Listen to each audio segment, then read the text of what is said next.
Welcome to another edition of the Fresh Flow Podcast. Mitchell, right off the bat, man, I'm going to ask you, I've asked you this before, what are you reading right now? You are the Johnny Five of the anesthesia world. You can't get enough input.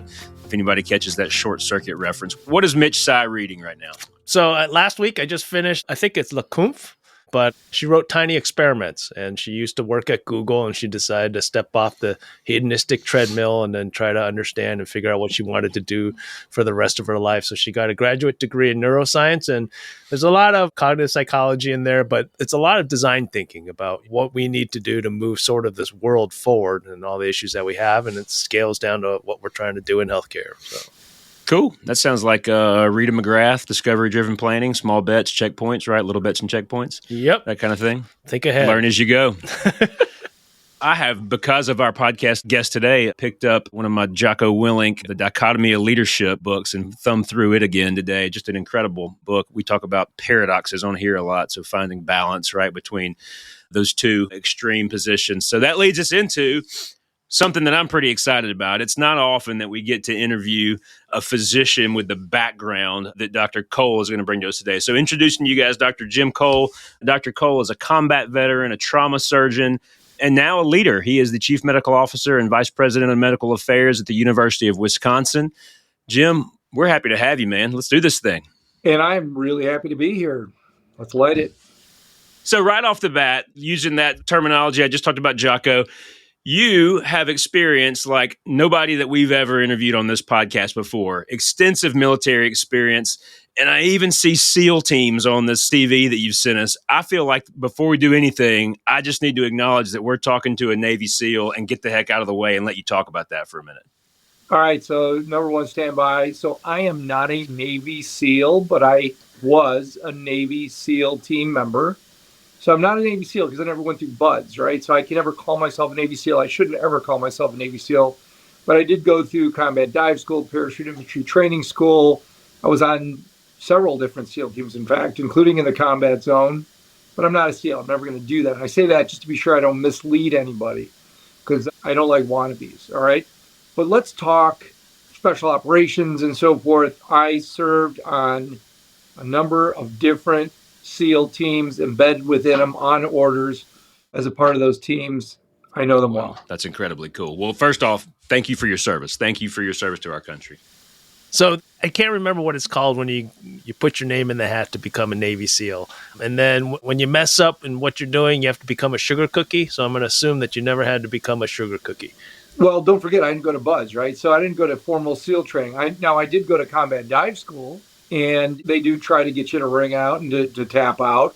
I could talk about that crazy experience, but obviously I didn't tap out because I've got my scuba helmet that I wore on my uniform, and I did dive with SEALs.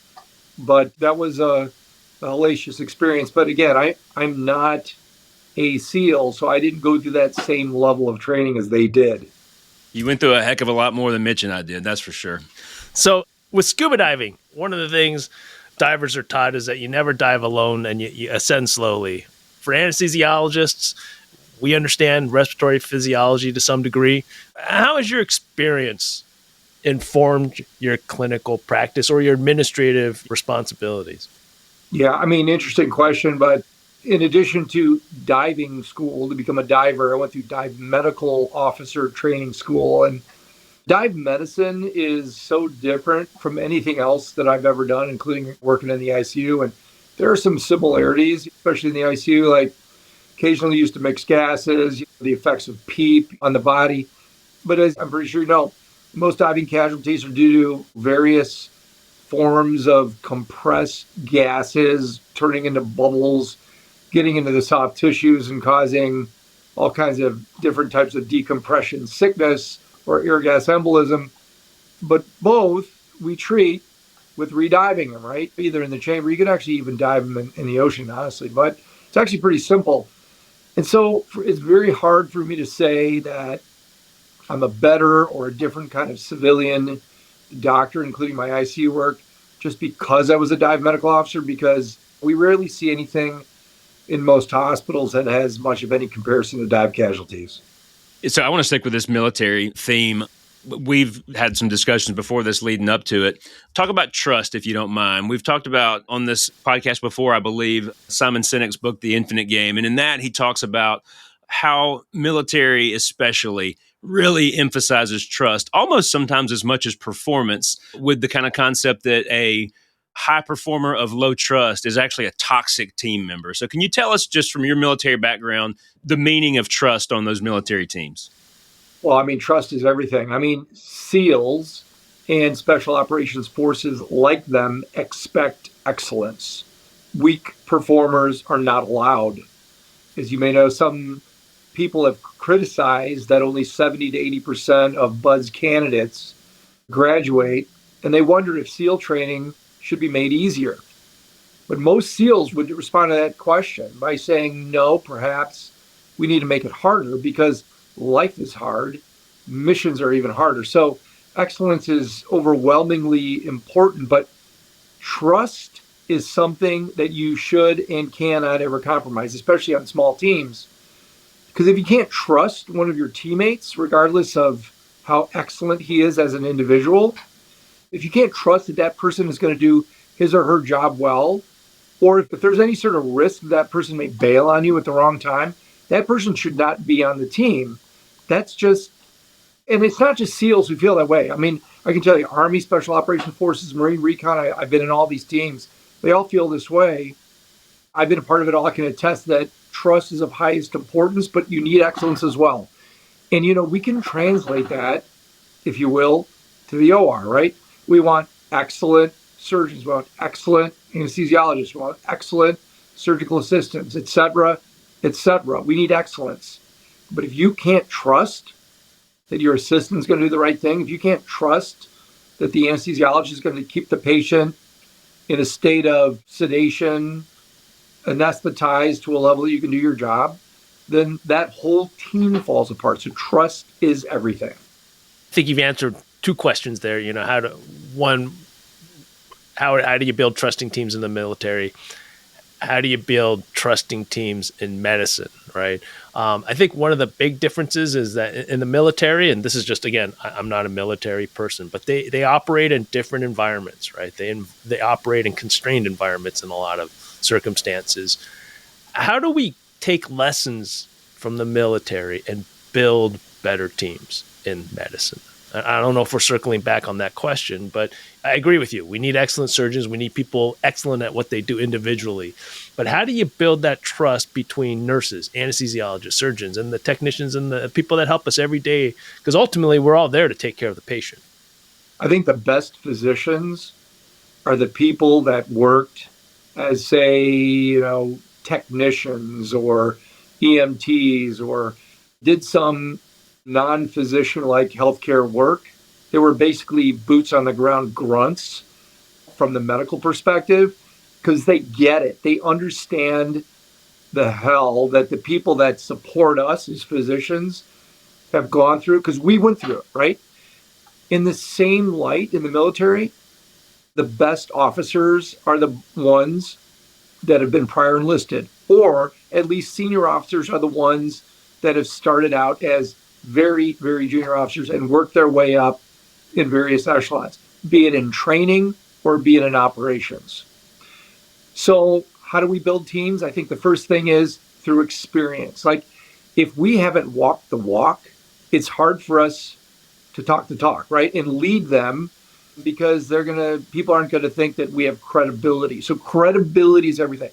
So interestingly, in the military, when I came back from parachute infantry training school and I had those silver parachute wings, it instantly gave me credibility with the reconnaissance Marines. When I actually ended up jumping more parachuting, and I eventually got my Navy Marine Corps parachute insignia, it's like a gold set of wings, it changed even more. When I went to scuba school and I got the silver helmet, that combo Force Recon insignia, it changed even more, because they knew that I'd been there. I've suffered like they've suffered in the past.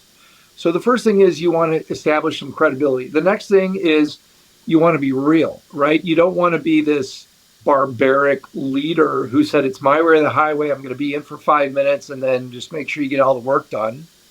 I think when there's work to do and tasks, if the leaders can offer to help in some way, shape, or form, pitch in, it doesn't have to be at the same level, and it doesn't even have to be for the same amount of time. But if you can show that you're not such a big deal in your own mind and important that you're not too good to help them out, do the real laborious tasks, that goes a long way. And then the other thing is, if you can teach people pearls of wisdom, because most people on teams are like sponges waiting to soak up knowledge. The more wisdom you could offer, the more training you can give them, the more grateful they will be, and the more likely they will follow you. So when I hear you talking about that, the word that pops up in my mind is humility. I know I mentioned this at the beginning, the Jocko Willink dichotomy of leadership, and it's this idea of be humble but not passive, right? Is that kind of what we're talking here, being obviously assertive, but in a way that displays humility?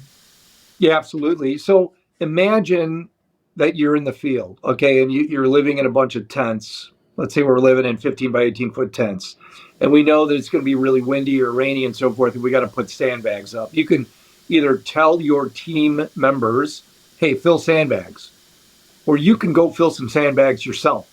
You start the train by getting those sandbags. All you got to do is fill about 6, 7, 8 sandbags. Everybody else is going to follow, and they're going to be grateful that you started it, okay? Or how about when leaders PT, physical training, with their subordinate teammates, and they show that they're not too important to participate in something that we all know is necessary, right? Physical training or any other mundane work, it goes a long way, right? If we're willing to step up for them, they'll be willing to step up for us. And oh, by the way, everybody should be more humble. And that's humility. These are great stories. I mean, just a shout out to one of our spine surgeons here, Dr. Monzi. When he tries to help us move the rooms, he'll grab the mops and he'll sweep the floors, right? You work a little bit harder when you're in that room because you know that the surgeon's, also pitching in. In the business world, what I think about is Southwest Airlines, right? They will pay their employees to walk the walk. Pilots will learn how to load baggage. And then when it's crunch time and baggage gets backed up a little bit, the pilot can jump down because they've been cross-trained in what to do. And are you going to work on that plane a little bit faster and harder? Absolutely, right? The guy who's flying it's jumping down, helping you load the baggage. This takes me back to a story when I was in Iraq, when we were doing work out of these 15 by 18 foot tents, but there were only like 10 of us, which means, oh, by the way, we relied on generator power and other sort of types of equipment. We didn't have any maintenance technicians. So we were the maintenance technicians. So if you can pitch in back in garrison or back in big base camp to learn how to do that stuff and do it alongside these people, it's not only going to be better for yourself, but it's going to be better for your teammates because they're not going to be able to figure out how to do it any better than you if nobody is trained in how to do it. I do a talk on this, and I use the sandbag example from Jocko's book. And in our world, in anesthesia, it's what he's saying to do is that trust is built in the boring, mundane times in between the action, right? We want to be heroes, and we are in a lot of ways, right? Our jobs are incredibly cool, but we build the trust to perform in those heroic moments in the boring, mundane times. And I tell people, hey, can you go give somebody a bathroom break? Can you go give them a lunch break? Can you ask them if you can bring them something? You stay in the room and let them go get something, just anything that you can do just to show I'm here with you. So I'm glad to hear that these stories seem to be something that you guys focus on. It's you talk to military folks and they seem to overwhelmingly talk about these same things. So it seems like it's something that actually it means something to you guys. Absolutely. It's real. It happens all the time. So you wrote a book, which is much more than Matt and I have ever done. Trauma, My Life as an Emergency Surgeon. Looking back, what thoughts and reflections have sort of stood the test of time? And then how have your perspectives changed since it's been published? Yeah. So all of the content in my book that discussed my training, like when I was a resident, it just doesn't exist anymore, right? Training has completely changed. That is, residency training, I think, I'm confident, was a lot harder back then compared to now. Because back then, that was in the 90s, we worked literally 120 hours a week. And we were always sleep deprived. We never ate, right? At least sometimes we didn't eat. And there was certainly no built-in family time, no days off. But I think, as everybody knows, in 2003, there was this assertion that there were too many medical errors and too much physician burnout as a result of those long and grueling residency hours. So suddenly they, maxed out and decreased the number of hours residents were allowed to train to no more than 80. And that had some short-term benefits to the residents' lives, but honestly, it just pushed all the work onto those who had already graduated because there are no rules governing how many hours an anesthesiologist or a surgeon or anybody who just finished yesterday needs to work. Of course, if somebody trained exclusively in an environment, in a culture where they're no longer expected to work overly hard, most will refuse or not want to do so post-training. So flash forward 20 plus years, and what are the results? Well, there has been no decrease in medical errors. There's been no long-term improvement in burnout.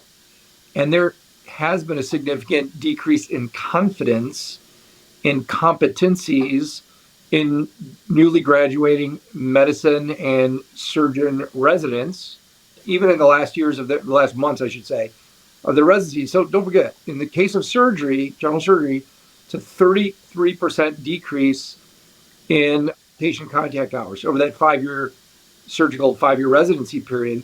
30%, that's like almost 10,000 hours. So what was sacrificed? What was sacrificed was lung surgery, vascular surgery, trauma surgery, critical care, some pediatric surgery, things like that. So these days, it's very hard to find a newly graduated general surgeon who is comfortable outside of the belly or the soft tissues. So that's definitely changed. But what has not changed? Of course, my book is mostly about trauma surgery, right? And I think that those out there that essentially practice trauma surgery full time can relate to the stories I tell in my book. Obviously, these are the ones that had the greatest impact on me and stayed with me for years and years and years. So they were pretty substantial. Like, I didn't write about softball patients in my book. But the worst part also of being a trauma surgeon is there's really nothing that's overly standardized about how a patient is wounded, the pattern of injuries necessarily, the complexity of cases, or necessarily the approach needed to solve the immediate threat to life. There's no time, right, to read up on anything in the moment. You have to rely on your training and your experience and your consummate understanding of the human body, the anatomy, especially when it comes to controlling hemorrhage and difficult to access parts of the body. And there are times when you literally have to make things up, right? You have to make up an approach or a technique to save a life. And all of those nuances about trauma surgery that I describe in multiple chapters of my book will likely never change, frankly, because human anatomy doesn't change, it doesn't evolve. There's no rule book that the patients read as to how you're supposed to be wounded.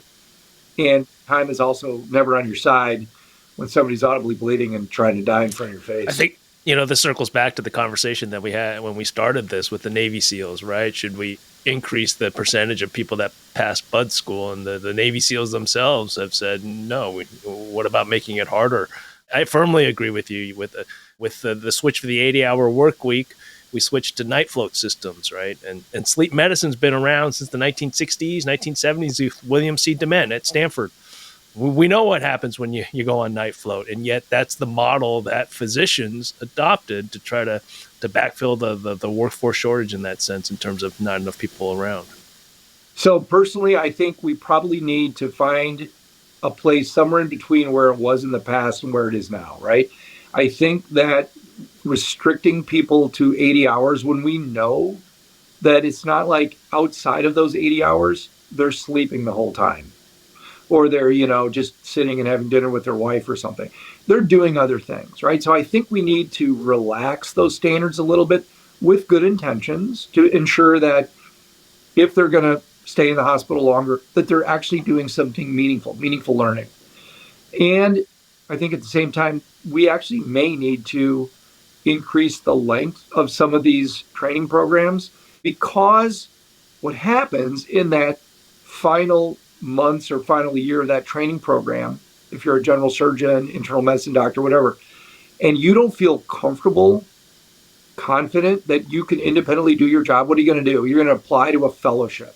But what does a fellowship do? Does it make you a much better super subspecialized person of a particular specialty and all of the generalness that flowed up to that specialty? No, in many ways, it just restricted what you have to be responsible for and what you need to do. And therefore, it takes all of those generalists with all those other skill sets and body of knowledge out of the general pool. And that's not good for America, right? It's not good for healthcare in America.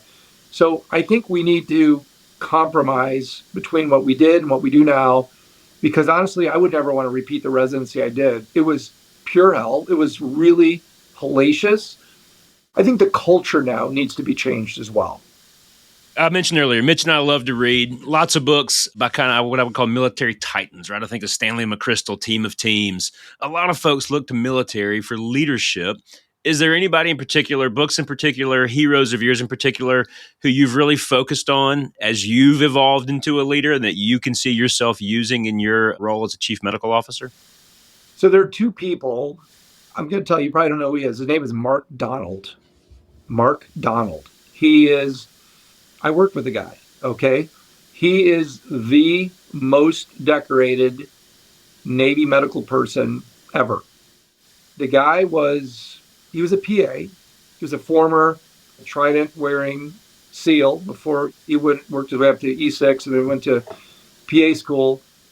But just a consummate leader, operational master, medical guy, and good person, right? So I met him on one of the East Coast SEAL teams. We worked together. He wrote a book called Battle Ready. It's worth reading. And to be honest with you, it does not tell even a fraction of the stuff he has done. But he's amazing, okay? The other person is also someone I worked for directly. That was Major General at the time, eventually became General, Stan McChrystal. And Stan McChrystal was the commanding general of a unit that took care of the most elite special operations forces. And, I worked for him during a time of war. That guy was amazing, honestly. And he talks about character and leadership. And honestly, I really appreciated working for him. And I still admire the work that he does and publishes. I got books to order. How about you, Mitch? Mitch has probably read them all 3 times. I've never heard of Mark Donald, but Stan McChrystal, I can't remember if it was a TED Talk or a video, but just how he ran operations, making sure that an analyst, that he knew something about an analyst who was presenting information to everybody. The fact that he connected everybody that was not on the battlefront, but everybody operating behind it. And he found a way to connect them all. And when I think about healthcare today, I come from the world of OR management science, and I think we've done a huge disservice, and I think medicine does the same thing with all these metrics, length of stay, turnaround, first case on time starts, because those are just timestamps, right? Because underlying everything that we do is a coordination problem. And the military understands how to coordinate people, even when things don't go to plan, that everybody understands what they need to do and how to get it done. I was really hoping you were going to say Patton was one of your war heroes. and then the other person would be John Boyd, right? I think the Marine officer that's honored by the Navy, the individual who came up with the idea of modern jet warfare. So, but no, Stan McChrystal is one of those people that sort of sticks out from my mind. I mean, there are some other people I could tell you, but I'm not going to, because they had a storied past, and there would be people might question me, but I'll just tell you one guy, General Mattis. My God, that guy was a character, but man, did he know how to lead people. Man, did he know how to inspire people to get the job done. Very impressive person. Jim, you're in a leadership role now. Do you still get to go to the operating room? Do you still get to go down and play in the OR and take care of patients, or is that something that is in your past? Very little, compared to what I mean, very little, because I take trauma call, backup call, but it's really backup call around in some weekends. And it's sad, but it is what it is, right? So I'm kind of one of these, if you're in for a dime, in for a dollar kind of people, right? And just like pilots, you got your aviators wings and you fly whatever you fly, F-18s. But when you get to a certain point, when you're the commander of the squadron or the wing or whatever it is, you're not doing a whole lot of flying, right? Because you're actually leading the organization. And it was very hard for me to come to the personal realization that, wow, I'm not going to be doing like the cool guy stuff anymore. But that being said, I've eventually come to a place where I realize, but I am leading a lot of different people, like all of the surgeons and most of the medicine doctors and a lot of other specialists in ways that I think is not only good for us, i.e. the system, but it's definitely good for the patients. And honestly, it's good for them because I really try to mentor and shepherd people that are struggling and having difficulties. And that, unfortunately, takes a person out of the operating room to be able to do that. So it is what it is. I think about David Brooks. He wrote From Strength to Strength. And one of my CRNA colleagues retired and started to work for Habitat for Humanity. And with the workforce shortage, I asked him if he'd come back and help in the operating room. And he said, no, I'm happy where I am. But he said, Mitch, I wish I'd read this book 15 years earlier. And so he gave me a copy and I read it. And the short premise is that when we're young, you can go through that residency. You're willing to put in the time and investment and the resources and the energy to do what you need to get done. But as we transition through our careers, if we want to pass something along, it's this idea of becoming Yoda. How do you share your wisdom so that the people behind you don't necessarily make the same mistakes that you do, or if they're stuck in a rut, you guide them out of it, but mostly that they're going to make different mistakes, but how do they have the agility to sort of respond to those situations? So kudos to you. Yeah, I mean, to be honest with you, do I miss the OR? Yes. But you know what? I do miss those military operations in the austere environment even more. However, I also recognize I could never do that anymore. That's another sort of grip with reality.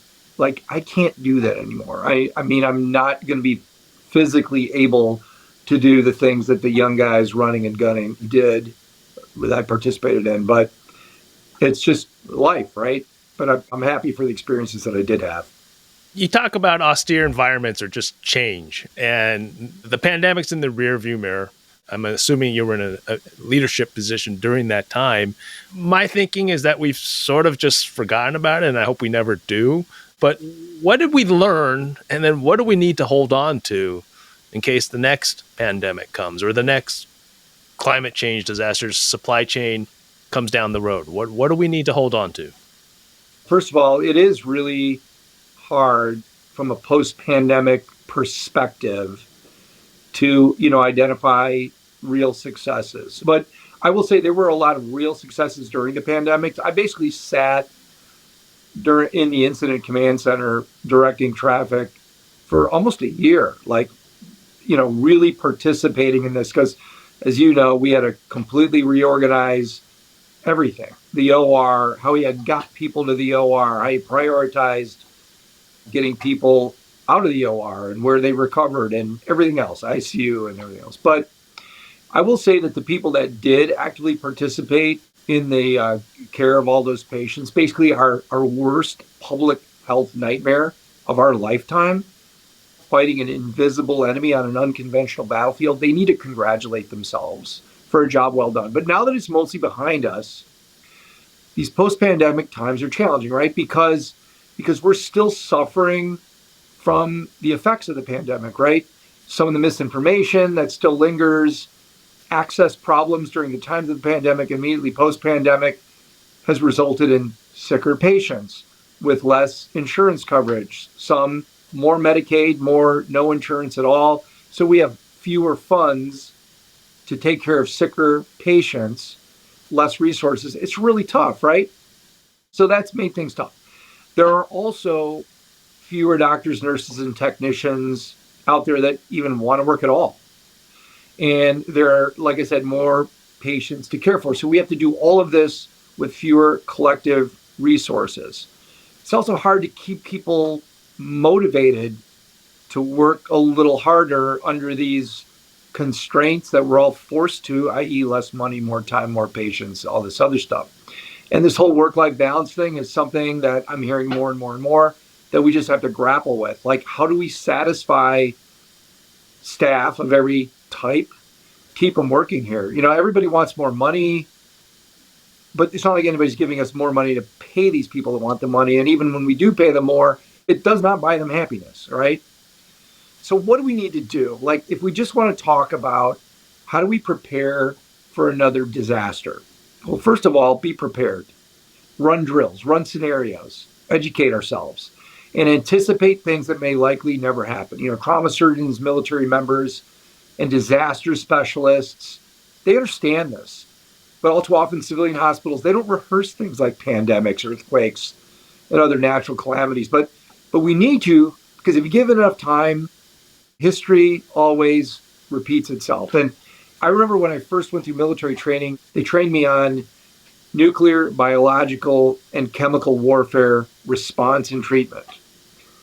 And I was always one of those guys that about every year or two would reread those little books to be sure that if something happened, I would know how to take care of them, because I just believe it's important to be prepared. So I was personally being prepared. I think that we collectively, as healthcare in America, leaders in healthcare, we need to do a better job at it, because we will forget the lessons learned. If we forget the lessons learned, just like always happens in every war, we're going to be forced to reinvent the wheel, right? It happened after World War I, World War II, Korea, Vietnam. Somebody's always reinventing the wheel. If somebody loses the knowledge of what we learned worked best during COVID, we will repeat that mistake in the future. I think about the tsunami in Indonesia, right? Where the elders knew that if the ocean disappears, it's time to start running for the hills.